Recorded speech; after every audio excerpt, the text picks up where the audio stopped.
El accidente nuclear de Chernóbil, en Ucrania, se produjo durante la madrugada del 26 de abril de 1986 en el cuarto reactor de la planta nuclear.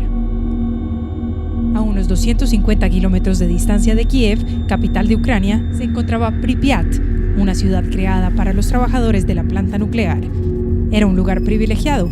Contaba con 50.000 habitantes, 13.400 apartamentos, acceso a 15 jardines infantiles, 6 escuelas, 25 tiendas comerciales, 3 piscinas, 2 estadios y una sala de cine, entre otros servicios. Solo 2 kilómetros separaban a Pripyat de la planta nuclear de Chernóbil.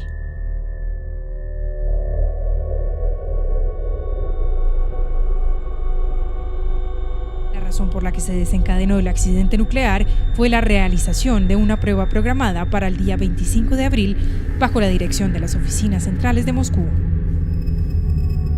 Esta prueba se realizó con el reactor nuclear 4, llamado RMBK-1000, refrigerado por agua y controlado por cilindros de grafito. El reactor, compuesto por un cilindro octogonal de 14 metros de alto por 7 de ancho y una tapa superior de 1.200 toneladas hecha de cerámica, contenía barras de grafito por donde fluía el combustible nuclear. Estas barras eran el freno o el acelerador del proceso de fisión nuclear.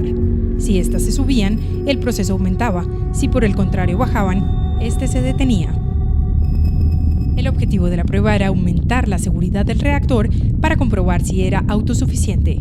Simulando un fallo eléctrico, se mediría durante cierto tiempo si la turbina de vapor continuaría generando energía eléctrica una vez cortada la fluencia de vapor. Si esto no funcionaba, se desestabilizaría el reactor y podría estallar. Dicha prueba estuvo pospuesta por 3 años y se presume que se reactivó ante el inminente riesgo de un enfrentamiento con Estados Unidos en plena Guerra Fría. Los ingenieros iniciaron el proceso bajando las barras de grafito dentro del núcleo del reactor con el objetivo de reducir su potencia a un 20%. Poco después, se habían ajustado los monitores del reactor a un 12%, es decir, los niveles más bajos de potencia.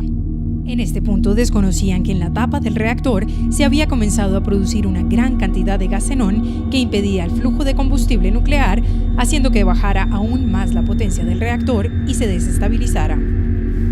Sin saber aún qué sucedía, los operadores subieron casi todas las barras de grafito para tratar de estabilizarlo. Desconectaron los sistemas automáticos de seguridad para darle continuidad a la prueba y con el núcleo estabilizado continuaron peligrosamente esta maniobra.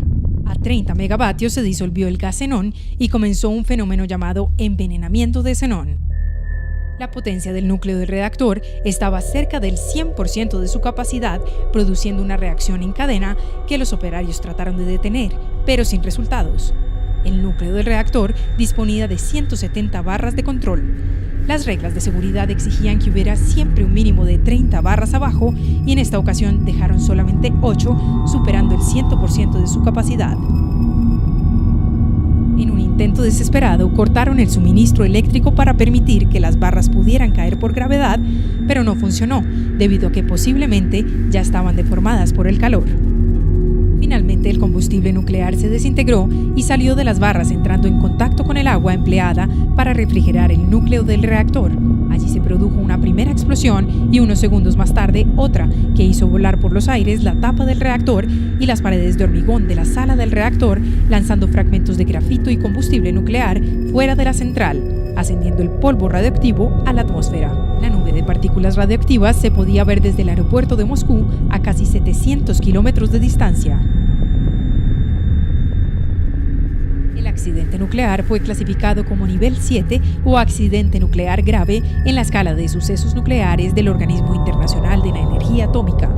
Se trata del nivel más alto posible, es decir, el accidente de peores consecuencias ambientales. Las partículas radiactivas llegaron a casi toda Europa.